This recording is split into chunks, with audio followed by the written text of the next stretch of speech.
Hola!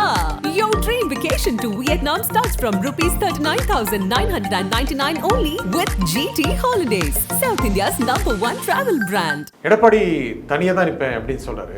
சாத்தி நினைக்கிறீங்களா? அதிமுகவின் தோல்விக்கு இந்த தேர்தல் தான் எல்லை. இதுல இருந்து அவங்க மீளலைன்னா அண்ணாமலை சொன்ன மாதிரி ஜூன் 4க்கு அப்புறம் அதிமுக காணாம போன்னு சொன்னதை நானே விமர்சிச்சேன். அவ்வளவு சுலபத்துல காணாம போகாது. ஆனால் அதற்கான தொடக்க புள்ளியை நீங்களே வச்சுட்டீங்க. அண்ணாமலை வைக்கல, நீங்க வச்சுட்டீங்கன்னு அர்த்தம். 9 தொகுதிகளில் டெபாசிட் போயிடுச்சு. சாதாரண தோல்வி இல்லை சார். இது சும்மா கடந்து போகிற விஷயம் இல்லை, சகஜம் தான். கன்னியாகுமரியில் போயிருந்தால் ஒரு பய கண்டுக்க மாட்டான். அதிமுக தொண்டனுக்கு அதுக்கு பழகி போன விஷயம். வேறு எந்த தொகுதியில் டெபாசிட் போனாலும் அபாய மணி ஒழிக்க ஆரம்பிச்சிருச்சுன்னு அர்த்தம். திருநெல்வேலியில் டெபாசிட் போகுது. அதிமுக வலுவாக இருக்கிற தொகுதி டெபாசிட் போகுது. தென் சென்னை கௌரவமான எலைட் கான்ஸ்டுவன்சி டெபாசிட் போச்சு. இத்தனைக்கு யாரோ நானே விமர்சித்த மாதிரி 4-5 வேட்பாளர்கள் தான் நான் கொஞ்சம் நல்ல வேட்பாளர்னு சொன்னேன். ஊர் அறிந்தவர்கள், அறிமுகமானவர்கள், அந்த மக்களால் அறியப்பட்டவர்கள், மதிக்க தந்தவர்கள். ஜெயவர்தன் 5 வருஷம் எம்பியாக இருந்த ஒரு தொகுதியில் டெபாசிட் போகுது.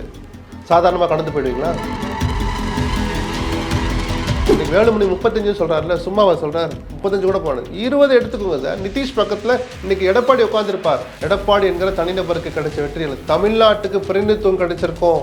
அதிமுக அமைச்சர்கள் நீங்கள் கேட்குற துறை ஒன்று சம்பாதிக்கிறதுக்கு வாங்க, ஒன்று தமிழ்நாடு நல்லதுக்கு வாங்க. ஆக மொத்தம் தமிழ்நாடு அதிமுக நல்லா இருந்திருக்கும். அதில் தமிழ்நாடும் பிரதானமாக இடம் பிடிச்சிருக்க வேண்டிய சூழலை அண்ணாமலை கெடுத்தார். அதை எடப்பாடி அனுமதித்தார். இப்போ குறைஞ்சிருக்கு. கழக குரல் வந்துச்சா? எங்கேருந்து வந்துச்சு சொல்லுங்க? வேலுமணிகிட்ட இருந்து வந்துச்சு. எந்த வேலுமணி? எடப்பாடி என்ன முடிவெடுத்தாலும் அமைதியாக கடந்து போன வேலுமணி. எடப்பாடி அதிமுக என்ன முடிவெடுத்தாலும் அமைதியாக ஏற்றுக்கொண்ட வேலுமணி முதல் முறையாக பொது வழியில் எடப்பாடியும் கட்சியும் எடுத்த முடிவுக்கு மாறா அவர் கருத்தை சொன்னார். தப்பு பண்ணிட்டோங்கிற மாதிரி அர்த்தம். அதான்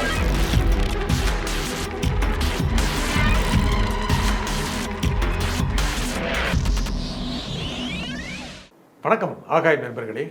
எடப்பாடி தனியாக நிற்பாரா, பிரிந்தவர்கள் கூடுவார்களா? இதை பற்றி பேசுவதற்காக மூத்த பத்திரிகையாளர் திரு SP லட்சுமணன் நம்முடன் நினைக்கிறார். வணக்கம் திரு லட்சுமணன். வணக்கம். எடப்பாடி தனியாக தான் நிற்பேன் அப்படின்னு சொல்றாரு. சாத்தி நினைக்கிறீங்களா? தனியாக நிற்பேன்னு சொல்லலை அவர். அடுத்த தேர்தலிலும் 2026 சட்டமன்ற தேர்தலிலும் பிஜேபியோடு கூட்டணி கிடையாதுன்னு சொன்னார். அதுதான் கரெக்டான பிரயோகமாக இருக்கணும். வேறு யாரையும் சேர்த்துக்க மாட்டேன்னு அவர் என்ன சொல்லலை. அவ்வளோ தூரம் அரசியல் தெரியாதவர் அல்ல. கொஞ்சம் அப்பப்போ கொஞ்சம் சிலதை மறுப்பாரே தவிர இன்னும் அந்தளவுக்கு இதாக நினைக்கல. ஆனால் ஒரு விஷயத்தை நான் சொல்கிறேன் சார். ஏற்கனவே பல தடவை சொல்லிட்டேன். அரசியலில் வெற்றி தோல்வி சகஜம். எந்த இயக்கத்துக்கும் எந்த தலைவனுக்கும் எது சகஜம்? வெற்றி தோல்வி சகஜம், தோல்வியே சகஜம் அல்ல. அந்த தலைவனும் சோர்ந்துருவார். தலைவரே சோல்கிற போது தொண்டர்களும் சோர்ந்து துவண்டு போயிடுவாங்க.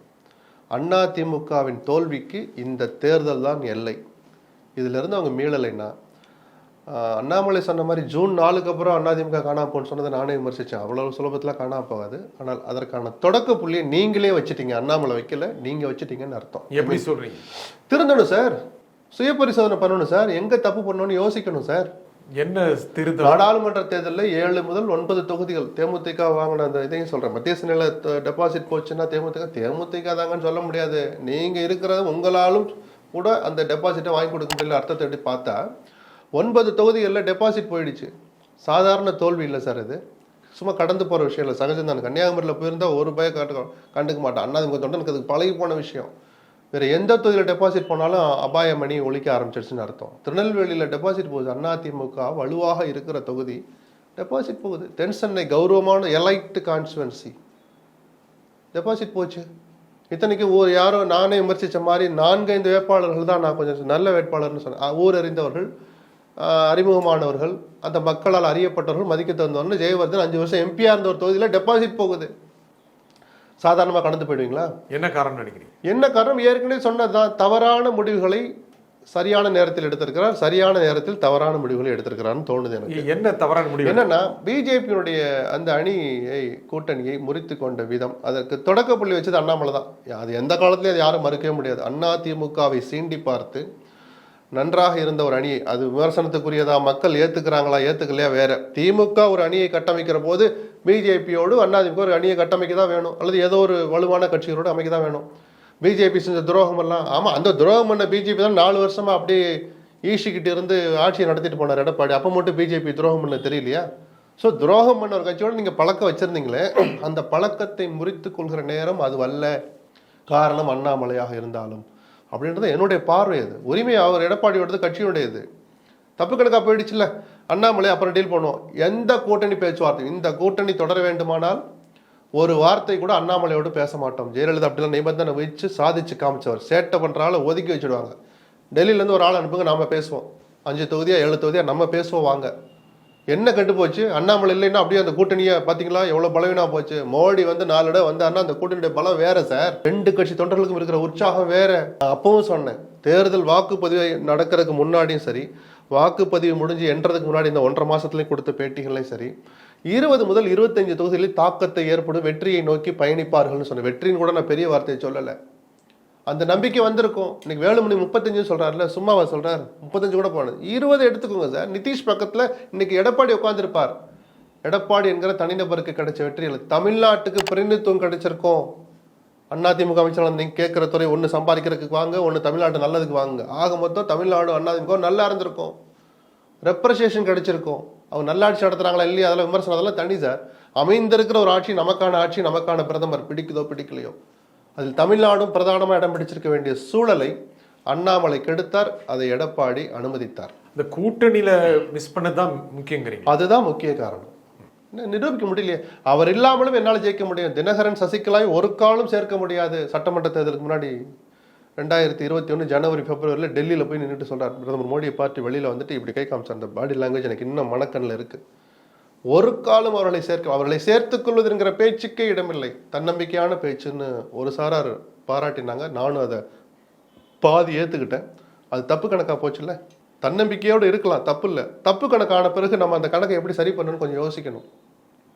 யாருமே தேவையில்லை, நான் அண்ணாமலை தேவையில்லை, பிஜேபி தேவை. நீங்கள் குறைஞ்சபட்ச கௌரவமான தோல்வியாவது வாங்கி காட்டணும். ஏன் நீங்கள் 40ல் 20 ஜெயிக்கலன்னு நான் கேட்க மாட்டேன். யதார்த்தம் புரியாத பத்திரிகையாளர் நல்ல நான், எனக்கும் இங்கே என்னென்ன நடக்குன்னு தெரியும். அசுர பலத்தோடு திமுக பணத்தை இறக்குனாங்க. வாக்காளர்களுக்கு பணம் கொடுக்கல. சுமார் 25 தொகுதியில் பாதி தொகுதியில் வாக்காளர்களுக்கு பணம் கொடுக்கல. ஆனால் 40 தொகுதியிலையும் குறைஞ்சது 20 கோடி செலவு பண்ணாங்க, பூத்து காசுன்னு சொல்லி. அந்த கட்சி தொண்டர்களுக்கு, தோழமை கட்சி தொண்டர்களுக்கு அந்த காசு போய் சேர்ந்துச்சு. அவர்களும் வாக்காளர்கள் தானே. ஸோ திமுக பணமே செலவழிக்காமல் ஜெயிச்சுதான் நான் சொல்ல மாட்டேன். அந்த செலவை எடப்பாடியாலே பண்ணியிருக்க முடியும். அவர் 2 விஷயத்தால பண்ணியிருக்க மாட்டார். பிஜேபி விட்டு பிரிஞ்சு வந்துட்டோம். அங்கே இருக்கிற ஒரு 100 கோடியை மூவ் பண்ணால் இடி விழுந்துருவானோ, ஐடி வந்துருவானோன்ற பயம் தோழமை இருந்திருந்தா வந்திருக்குமா? யதார்த்த அரசியலை பேசுங்க. கூட்டணியுடைய பலம் அதுதானே சார். எவர் ஒரு நடவடிக்கை எடுக்க போறாரோ அவரோடே தோழமை வச்சிருந்தா அந்த விஷயங்கள் சுமூகமாக இருக்கும். தேர்தல் அரசியல் எல்லா ஆயுதங்களையும் நீங்கள் பயன்படுத்தி தான் ஆகும். தேர்தலுக்கு பிறகு அவர் கொடுத்த பேட்டியில் பிரிந்தவர்களை யாருமே இல்லை, அவங்க போனதுனால தான் எந்த அளவுக்காவது வாக்கு சதவீதம் கிடைச்சது அப்படின்னாரு. அப்படின்னா அதை நிரூபிக்கிற காரணிகளை சொல்லணும். அவர் தரவுகளை காமிச்சிருக்கணும். இந்த பார்த்தீங்களா, அவங்க போனதுனால தான் ராமநாதத்தில் டெபாசிட் பண்ணி சொல்கிறாரா? தினகரன் பிரிஞ்சு போனதுனால தான் தேனியில் நாங்கள் டெபாசிட் இழந்துட்டோம் கௌரவமாக சொல்லுவாரா? அதில் அடிப்படை இருக்கா? 2 உதாரணம் நான் சொல்லிட்டேன்ல. இந்த கருத்தை உடைங்க எடப்பாடி சொன்னால் நம்ம ஏற்றுக்கலாம்.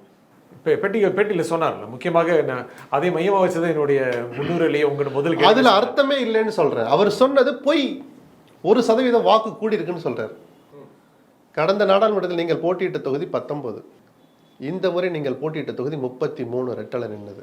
என்ன சார், சின்ன குழந்தை கூட தப்பு கணக்குன்னு சொல்லணுமே சார்? யாரை அதை தான் சொல்லி சுய பரிசோதனை பண்ணுனா இப்படி தப்பா சுய பரிசோதனை பண்ணால் அந்த பரிசோதனை பண்ணாதீங்க. எதுக்காக அதை சொன்னா நினைக்கிறீங்க? அவருக்கு டேமேஜ் கண்ட்ரோல் தான். அவர் ஒரு வார்த்தை சொல்றாரு, பிஜேபிக்கு மோடி, அமித்ஷா, ராஜ்நாத் சிங், சிவராஜ் சௌகான் எல்லாம் வந்து பிரச்சாரம் பண்ணாங்க. திமுகவுக்கு ராகுல் வந்தார், இவங்க வந்தார், ஸ்டாலின் வந்தார், எல்லாம் வந்தாங்க. அதிமுகவுக்கு நான் ஒரு ஆள் தான் அப்படிங்கிறாரு. சுய பச்சாதாபம் தேடுறாரு. உண்மை அதுதான். ஏன் ராகுல் வந்து உங்களுக்கு வரணுமா, இல்லை ஸ்டாலின் பண்ணணுமா, இல்லை மோடி நான் வரலை கொஞ்சம் அப்படி நீங்களே சுமூகமா அப்படின்னு பேசாமல் இருந்திருக்கணுமா? என்ன சார் இது பேச்சு? இத்தனை வருஷத்து அரசியல்வாதி பேசுகிற பேச்சா சார் அது? என்ன அவர் சொன்ன நினைக்கிறது இல்லை, எதிர்காலத்தில் என்ன ஏதோ சொல்லி சமாளிக்க பார்க்குறாரு. அந்த சமாளிப்பு சரியா அமையல. பல உண்மைக்கு மாறான தகவல் அதில் இருந்தது.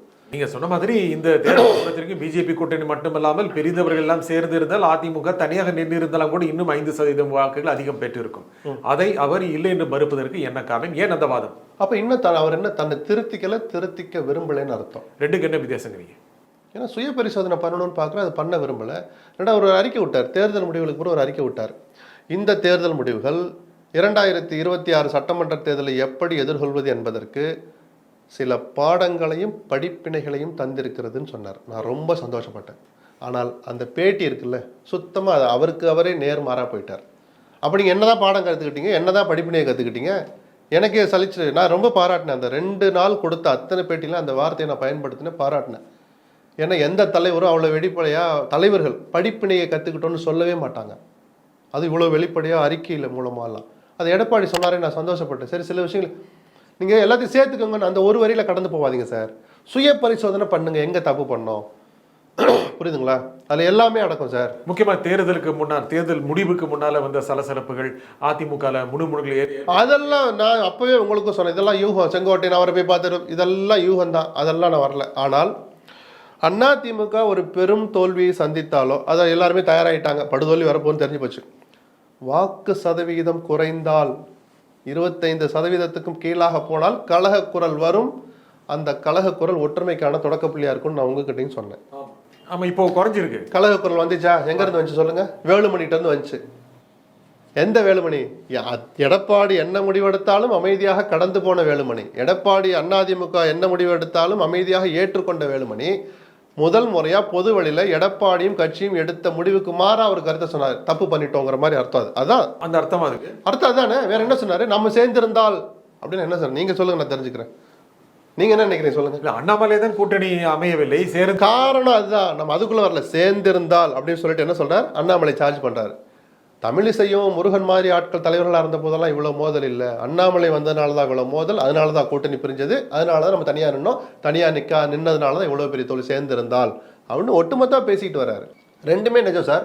அண்ணாமலையால் கூட்டணி பிரிஞ்சது நிஜம், தனியாக நின்றனால இவ்வளோ பெரிய தோல்வி 2 பேருக்கும் கிடைச்சது நிஜம். ஆனால் நேரடியாக இனி கூட்டணி இல்லைங்கிறது ஜெயக்குமார் சொல்கிறாரே, அப்போ அதுதான் சொல்கிறேன். இப்போ அது கழக குரல்னு சொன்னது தான். நான் ஒன்று சொல்லுவேன், நீங்கள் ஒன்று சொல்லுவீங்க. தலைவன் என்ன செய்கிறாருன்னு பொறுத்திருந்து பார்ப்போம். ஆனால் இப்போ அவர் சொன்னது முக்கியமாக பெரிதவர்கள் போகட்டும், நான் அடுத்த தேர்தலில் பாஜக கூட்டணி இல்லை, இதெல்லாம் சொன்னதன் மூலம் எதிர்காலத்தை ஒரு பேரத்தை வைப்பதற்கான தொடக்கமாக எடப்பாடி பண்ணது. 2 வருஷம் இருக்கும்போது இப்போவே யாருமே பேரத்தை தொடங்க மாட்டாங்க. அந்த பேரம் நமத்து போயிடும். தலைவன்கிற ஸ்ட்ராட்டஜி கைக்குள்ளேயே மறைச்சி தான் வச்சுருக்கணும். அந்த ஸ்டேஜில் தான் காட்டணும். நீங்கள் முதல்ல உங்கள் கட்சியை பற்றினா சுய பரிசோதனையில் செய்யணும். நம்ம வேட்பாளர் தேர்வில் கோட்டை விட்டார், நான் அப்பவும் சொன்னேன். லிஸ்ட்டு வந்த 2வது நாளே நான் சொன்னேன். கோட்டை விட்டாரா திட்டமிட்டு? இல்லை, திட்டமிட்டுலாம் நான் அவரை அப்படியெல்லாம் கொச்சைப்படுத்தல. ஒரு இயக்கத்தினுடைய தலைமை பொறுப்பில் இருக்கிறவர் ரொம்ப வெளிப்படையாக தப்பு பண்ணிப்பார் நினைக்கல. ஏதோ ஒரு அசால்ட்டு, ஒரு மிதக்கணும், அதீத தன்னம்பிக்கை, எப்படி வேணா எடுத்துக்கலாம். இதெல்லாம் இருக்குன்னு நினைக்கிறீங்க? இல்லை, இதெல்லாம் பார்த்தா அப்படியான தெரியுது. 5 பேரை தவிர வேற யாருன்னே தெரியலையே. அந்த சட்டமன்ற தொகுதியை தாண்டி மீதம் இருக்கிற 5 தொகுதிக்கு அந்த வேட்பாளர் தெரியலையே. நாடாளுமன்ற தேர்தலில் எதிர்கொள்கிற விதமா இது எப்படிப்பட்ட நேரம்? நான் என்ன சொன்னேன்? ஒற்றை தலைமையாக எடப்பாடி வந்த பிறகு நடக்கிற முதல் பொது தேர்தல், வாக்கு வங்கியை நிரூபிக்க வேண்டிய கட்டாயம் அவருக்கு இருக்குன்னு சொன்னேன். அப்படிப்பட்ட தேர்தல் நீங்கள் 21 கூட நிறுத்திருக்கிறீங்க. ஒட்டுமொத்த சதவீதம் 21 தான் சார். தேமுதிக கொடுத்தது 2% கழிச்சுட்டா அதிமுக வாக்கு வங்கி 21 தான். 25க்கு கீழே போனால் விமர்சனம் வரும். மீள்வது அவ்வளவு சுலபம் அல்லன்னு சொன்னேன். மீளவே முடியாதுன்னு நான் சொல்லலை. சுலபம் அல்ல. எப்படி சுலபமாகும், எப்படி சாத்தியமாகும்? சுய பரிசோதனை பண்ணணும், தவறுகளை திருத்தணும். என்ன சுய பரிசோதனை செஞ்சுக்கணும், என்ன தவறுகளை திருத்தணும்? இன்றைதான் நமக்கு தப்பான நேரத்தில் கூட்டணியை முறிச்சுக்கிட்டோமா? பாட்டாளி மக்கள் கட்சியை என்ன பண்ணியாவது நம்ம பக்கம் தக்க வைக்க தவறிட்டோமா? அவசரப்பட்டு ஓபிஎஸ்ஸை நீக்கிட்டோமா? தினகரனை ஒரு காலம் சேர்க்க மாட்டோம் சொன்னது தப்பா? தினகரன் வாங்கின ஓட்டு என்ன சார்? 2.5 லட்சம் தானே சார். திருச்சியில் 1 லட்சம் சேர்த்தா 3 தானே வருது மொத்தமே. அது ஒரு இதாக நீங்கள் நினைக்க வேண்டாம். அந்த கெமிஸ்ட்ரி ஏற்படுத்துகிற உற்சாகம் அது யாராலையும் அளவிட முடியாது சார். நின்னது 2 தொகுதி தான். நீங்க சொல்ற எந்த இயக்கத்துக்கும் அந்த எழுச்சி இருக்கும். அதிமுக, அமமுக, ஓபிஎஸ் எல்லாம் மறந்துடு. 5% அது. பிளவுபட்ட இயக்கங்கள் ஒன்று சேர்ற போது அது ஏற்படுத்துகிற எழுச்சிங்கிறது. அதிமுக போன்ற மிகப்பெரிய மக்கள் இயக்கம் ஒன்னா ஆகுதுன்னு சொன்னா அந்த எழுச்சியை நீங்க கணக்கிடவே முடியாது. நீங்க சொன்ன மாதிரி இது ஒரு கிட்டத்தட்ட ஒரு 5%. தினகரனும் ஓபிஎஸ் சேர்ந்தால் குறைந்தபட்சம் 5%. கூட்டணி அமையும் போது அவர்கள் சேர்ந்தால் அது 8 ஆகும், 10 ஆகும். சிதம்பரம் ஒத்துக்க மறுக்கிறார். மறுத்துட்டு போற சிதம்பரத்துக்காகவா நீங்க கட்சி நடத்துறீங்க? எதிர்கட்சி அப்படிதான் பேசுவாங்க. திமுக இப்படிதான் சொல்றாங்க. அதிமுக பிஜேபி வாங்கிய வாக்குகளை கூட்டி பார்த்தா 13 தொகுதியில் திமுகவோட அதிகம். இல்லை நீங்க 2 சேர்ந்திருந்தா அப்படிலாம் ஓட்டு வந்திருக்காதுன்னு அவங்க சப்பக்கட்டு கட்டுறாங்க. ஏன்னா அவங்க உள்ளூர பதட்டம். அப்போ நல்ல வேலைப்பா அவங்க தனியாக நின்னாங்க. திமுக இன்னைக்கு நிம்மதி பெருமூச்சு விட வச்சது யார்? அண்ணாமலையும் அவர் செய்த சேஷ்டைகளை வேடிக்கை பார்த்த பிஜேபி தேசிய தலைமை. 3வது காரணம் எடப்பாடி. எடப்பாடி இனி அந்த கணக்கு எடுத்துப்பாரு நினைக்கிறீங்களா? நம்ம சொல்ல பேசின மாதிரி 5%, 10% ஆகும். இல்ல பண்ணுவாரா இல்லையா நமக்கு அவருடைய தனி மனித குணாதிசயங்கள் சார்ந்தது. இல்ல அவர் தனி மனிதன் மட்டும் இல்ல. அதான் சொல்றேன். இந்த புற அழுத்தங்கள் இவ்வளவு நாளா கம்முன்னு இருந்த வேலுமணி பேச ஆரம்பிக்கிறாரு. ஏன்? அதை எடப்பாடி யோசிக்கணும். ஏன் நிஜந்தனுக்கு கேட்கிற அந்த கேள்வி எடப்பாடி மனசுல கேட்கணும். எதுனால கிளப்புறாரு? அப்ப வேலுமணிக்கு அடுத்து தங்கமணி பேசுவாரோ? சும்மாவே இருக்கிற பொண்ணையை அடுத்து கிளப்புவாரோ? அந்த பயம் வரணும் சார் ஒரு தலைவனுக்கு. முனுசாமி கிட்டத்தட்ட லேசா கோடி காமிச்சிட்டார். முனுசாமியை நான் இவ்வளோ நேரம் பேசி முனுசாமி பற்றி நான் பேசல தெரியுமா? தனி மனித விமர்சனமா சொல்லல. அவர் வைக்கிற கருத்துக்கள் கட்சி நலனுக்கு மாதிரி தொண்டர்களே ஏற்றுக்கல. யாரையும் சேர்த்துக்க மாட்டேன்னு சொல்றதுனால அந்த கருத்தை சொல்லலை. நான் தனியாக வேலை பிரச்சாரம் பண்ணேன்னு சொல்கிறாரு எடப்பாடி, உண்மைதான். அப்போ முனுசாமி என்ன இவ்வளோ தூரம் ஓடி வந்து கருத்து சொல்ற முனுசாமி என்ன சார் பண்ணியிருக்கணும்? 4 தொகுதிக்காவது பிரச்சாரம் போயிருக்கணும். போனாரா? துணை பொதுச்சாளர் கேட்டு வாங்கினீங்கல்ல, சண்டை போட்டு வாங்கினீங்கல்ல, போனாரா? போகணும்ல சார். அதெல்லாம் போகாமல் யாரும் சேர்ந்துட வேண்டாம் அப்படின்னு மட்டும் ஓடோடி வந்து சொல்கிறத அதிமுக தொண்டன் மன்னிக்க மாட்டான். என் கருத்தை எல்லாரும் பல நேரங்களில் விமர்சிக்கலாம். இதில் எவ்வளோ நிதர்சனம் இருக்குன்னு வருங்காலம் உணர்த்தும். அது எடப்பாடி புரிஞ்சுட்டு இருப்பார். புரிஞ்சுக்கிட்டா ஒரு நல்ல சுய பரிசோதனை அதைத்தான் சொல்கிறேன். என்ன செய்கிறான்னு பார்ப்போம். நம்ம ஓரளவு சொல்லதான் சார் முடியும். அந்த பாக்கெட்டில் இருக்கிற பேனா கொஞ்சம் எடுத்து கீழே வைங்கன்னு சொல்லலாம். நம்மளே போய் பிடிச்சி பாக்கெட்டை பிடிச்சிக்கிட்டு பேனா எடுத்து கீழே வைக்கிற வேலை நமக்கு எதுக்கு? ஏன் அவருக்கு சுய அறிவு இல்லையா? இல்லை ஒன்றுமே தெரியாதவரா? எல்லாம் தெரியும். காலம் அவருக்கு சில பாடங்களை கற்றுக் கொடுத்ததை அவரே சொல்லியிருக்கிறார். என்ன பாடம் கற்றுக் கொடுத்துச்சு, அதை அமல்படுத்துறாரா, திருத்திக்கிறாருன்னு பொறுத்திருந்து பார்ப்போம். இந்த நிகழ்ச்சியில் உங்கள் கருத்துக்களை குறிமிக்க திரேஷ்மன் மிக்க நன்றி. நன்றி. மீண்டும் ஒரு நிகழ்ச்சியை சந்திப்போம். நன்றி, வணக்கம். Hola! Your dream vacation to Turkey starts from ₹79,999 only with GT Holidays, South India's #1 travel brand.